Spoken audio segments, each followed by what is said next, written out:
And of course, lost in all this noise is the fact that the former director of the FBI testified yesterday in front of the Senate Judiciary Committee. Of course, it was a Zoom call because I'm sure Comey didn't want to sit under the hot lights in a big open room and be grilled by Senator Lindsey Graham. Speaking of a montage, here's another great montage put together. All the times yesterday that Comey couldn't recall anything about the Russia investigation that he led. Now, let this sink in.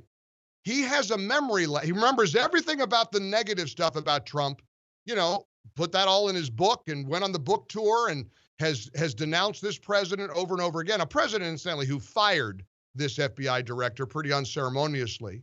So, I guess Comey's bitterness might be explainable, but maybe what isn't explainable, what isn't easy to understand, are all the times yesterday Comey couldn't remember anything about the Russia probe that he was in charge of. Did Mr. Page deny knowing people that you accuse him of having contact with?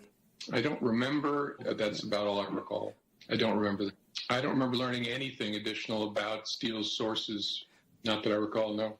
I don't remember Bruce or ever briefing me. I don't recall that. So do you recall? I do not. Do you recall? I do not. I don't remember any discussion. I don't remember using that word, but I don't remember using that word. I don't remember ever being informed. I don't recall being informed of that. Did you ask any questions or do any due diligence on this at all? I don't remember anything about the facts that have been revealed recently about the subsource. I don't remember the exact words, but something similar. That doesn't ring bells with me. Okay. Well, that's a pretty stunning thing. It didn't ring a bell. Which I'm sure you remember. I don't remember the exact words. I don't remember whether I knew the Democratic Party. I don't know for sure. I don't know. I don't think I knew before. I remember reading the footnote. I don't know whether I asked. I don't know what that refers to. As I said earlier, that does not ring any bells with me when I read that. I don't remember it. I don't remember receiving anything that's described in that letter. Mr. Comey, I call that selective memory. It's devastating. If all this that we're going through wasn't happening right now, that would be front and center, I guess. I mean, that's the former FBI director. That's the disgraced FBI director over and over, like Sergeant Schultz. Remember Sergeant Schultz from Hogan's Heroes? Nothing. But he sure remembers, Comey remembers all the terrible things about Orange Man Bad, right? Unreal. Understand the enormity of this, because the FBI and some real bad faith deep state actors tried to take this presidency down. And yesterday, of course, this week came the revelation that Hillary knew about the stupid dossier and its ties to a Russian agent. And the Obama-Biden administration was allegedly briefed about it. I mean, it is so disgusting to recognize the attempted coup. And that's not an exaggeration to say that. It's just not. So we just have to kind of understand the sense of and appreciate the sense of fairness that we ought to take with us in our hearts to the ballot, to the polling place. Kevin, you're on the Mike Gallagher Show in the ReliefFactor.com studios. Hi, Kevin. Hey, Mike. Thanks for having me on. Sure. I listen all the time. Just I've never called in, but that last caller really got me.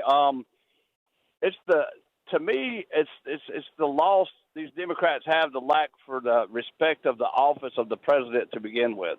I mean, when I saw Biden just, saying dude, a 80-something-year-old man saying dude, worst president we ever had, and shut up. I mean, that's like an adolescent talks that way. And first and foremost, I grew up, you respect the office. I mean, that's the president. Address him as so.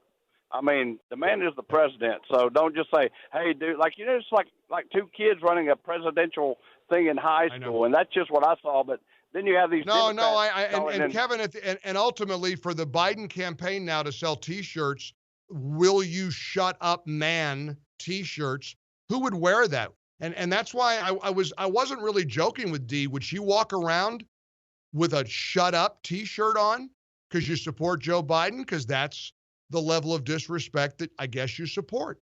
And that's important to remember. It really is. I mean, you may not like Trump's style, and many people don't.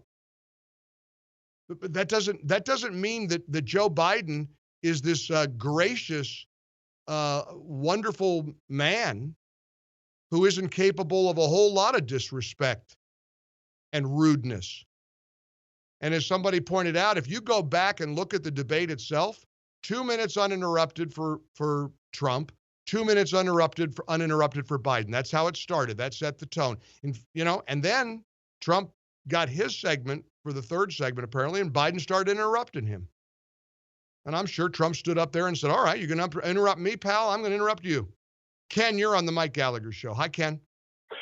Mike, thank you for taking my call. Listen, regardless of the other night in that debate, okay, where he was pumped up with something, to me, Joe Biden, and I hate to talk about anybody but like this, but to me, Joe Biden is an old man who wants to atone for his sins before he dies. And let me explain. He thinks, number one, all the black people should vote for him because he's done great things for the black people his whole career. That's wrong. He was against busing. He said he didn't want his kids growing up in a racial jungle, okay? He comes out with that crime bill and puts a whole mess of black people in jail who Trump is releasing now because they were overcharged, okay? Number two, now all of a sudden he wants to buy American after he let China in the World Trade Organization and pushed them, okay, and sent all our jobs across the sea. Mm-hmm. And also we voted for NAFTA. And I'm from Erie, Pennsylvania. I know what NAFTA did to Erie, Pennsylvania.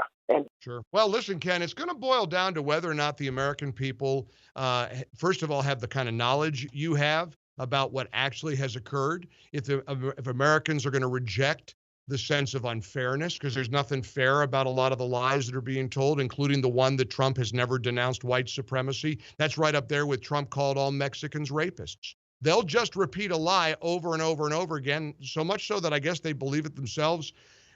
Our country depends on people who are informed, and let's hope and pray we get it right on November the 3rd.